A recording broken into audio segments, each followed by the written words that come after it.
अगले साल देश के 4 राज्य और एक केंद्र शासित प्रदेश में विधानसभा का चुनाव होना है। जिन राज्यों में चुनाव होने हैं उनमें जिस राज्य पर सबसे ज्यादा निगाह है वो है पश्चिम बंगाल। चुनाव में वक्त है, लेकिन बंगाल में राजनीति चरम पर पहुंच गई है। बीजेपी और टीएमसी के बीच लड़ाई सड़क पर आ गई है। टीएमसी प्रमुख ममता बनर्जी ने बीजेपी को घेरने के लिए रणनीति तैयार की है। तो किस रणनीति से बीजेपी को रोकेंगी ममता, देखिए इस रिपोर्ट में।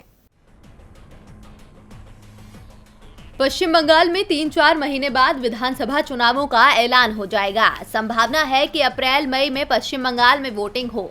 चुनाव आयोग की टीमें लगातार पश्चिम बंगाल का दौरा कर रही हैं। पश्चिम बंगाल में 10 साल से टीएमसी का शासन है और बीजेपी ने इस बार सबसे ज्यादा ताकत यहीं लगा रखी है। लोकसभा चुनाव में मिली सफलता के बाद बीजेपी पश्चिम बंगाल की सत्ता ममता से छीनने की कोशिश में जुटी है, लेकिन ममता बनर्जी बीजेपी को कोई भी मौका देने को तैयार नहीं है। ममता विधानसभा चुनावों के लिए रणनीति तैयार कर चुकी हैं और उसी हिसाब से उन्होंने चालें चलना भी शुरू कर दिया है। बीजेपी अध्यक्ष अमित शाह जहां जहां जा रहे हैं, ममता भी वहां का दौरा कर रही हैं। अभी हाल ही में अमित शाह बीरभूम पहुंचे थे, जहां बाउल सिंगर वासुदेव दास के घर भोजन किया था। अमित शाह के दौरे के तुरंत बाद वासुदेव के घर टीएमसी के नेता पहुंच गए। अब 29 दिसंबर को ममता की बीरभूम में रैली है और इस रैली में वासुदेव दास को भी बुलाया गया है।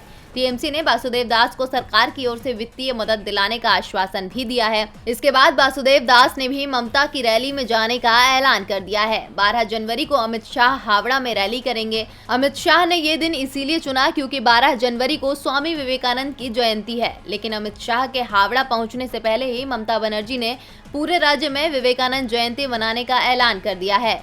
सरकार पूरे राज्य में इस दिन कई कार्यक्रम आयोजित करेगी। इसके साथ ही 23 जनवरी को नेताजी सुभाष चंद्र बोस की जन्मशती पर भी भव्य कार्यक्रम आयोजित करने की टीएमसी की ओर से रणनीति तैयार कर ली गई है।